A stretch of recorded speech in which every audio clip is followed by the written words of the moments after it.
haven't really mentioned it yet, the kind of tools we've seen, what I've been working on. Mostly been using impact driver just for nailing, for screwing in screws. It's way better than the drill. It just has that impact that helps drive it. But drill, obviously, for some of the pilot holes that had to do or countersinking. This one actually has I think I mentioned it before, but it has the hammer drill function. So I used that one. I had to drill in the concrete. Circular saw is actually, I mentioned a track saw. It actually rides on the track. It's good for that. And the blade hides away in there, so it's not the easiest for using, but it's very accurate. So, and it's the one powerful battery operated tool that has. It does 36 volts. You can cut through just about anything. It's not too heavy. Been using the grinder several times, mostly for errant nails that I can't get out, just cut them off, or for the screws that came up out of the concrete, for cutting those off. I'm using the oscillating tool or the multi-tool, mostly the carbide metal bit for cutting off when I make mistakes, like I did previously. So it helps to have lots of battery packs switching between the tools.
It doesn't have to be perfect, like I said, but makes it easier.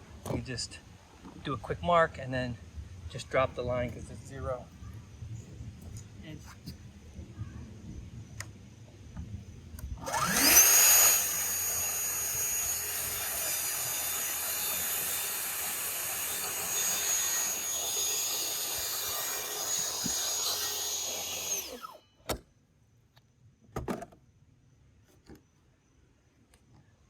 That's it. There's a clean. This one overhangs a little bit, but it's fine because the flashing is going to go around there, so it doesn't matter.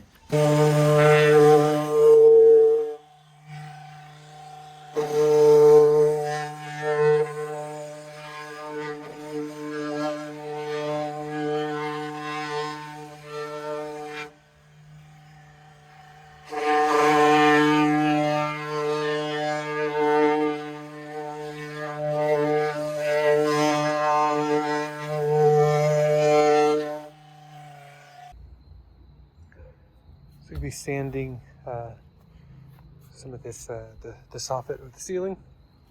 You can see, you should be able to see it here on. It's planed, or both sides are supposed to be planed, but this one is plain, but it got this marks in it. Must be the spiral sander planer, or what it is, so this needs to be sanded down.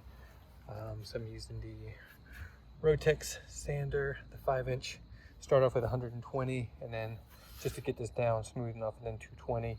And then I, as done before, is use the wood conditioner to make the stain when it goes on not so blotchy. Sand it down with 220 again, and then stain it. And then using the CT15 as the dust collection. I'm outside, but it just helps just to keep it all off, so I'm not having to continuously pull the sawdust off.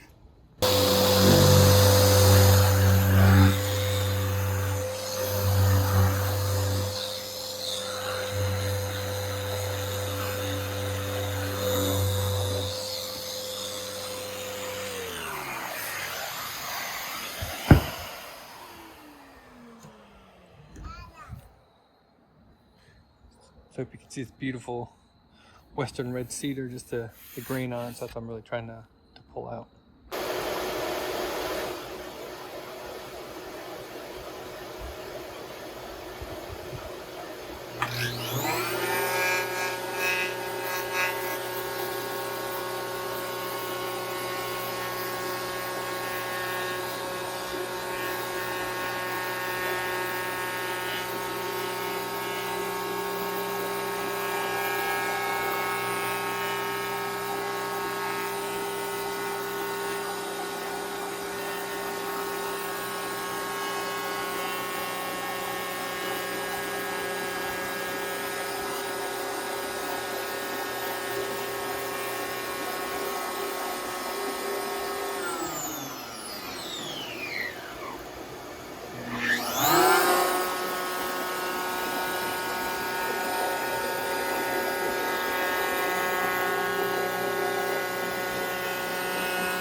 Profile I need, you see it grooves in a little bit here, but that's fine, it's covered up. So right down there, it's pretty good.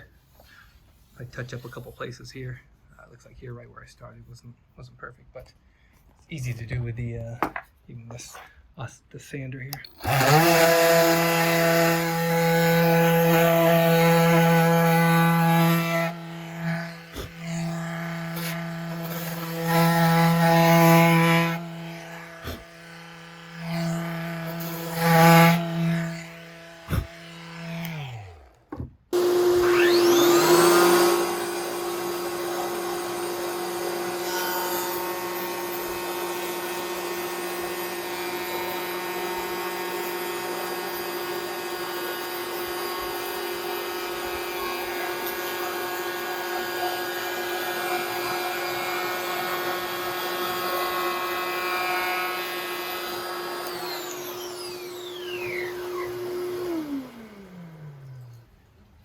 Okay, so I'm going to go over with the sander. I have it in gear drive mode just to get that a little extra tough, just because this is pretty rough. I'm using I could probably go with 80, but I'm going to go with 180 just to keep it soft, or not too, so I don't want to dig in, but I also want to get rid of these rough spots.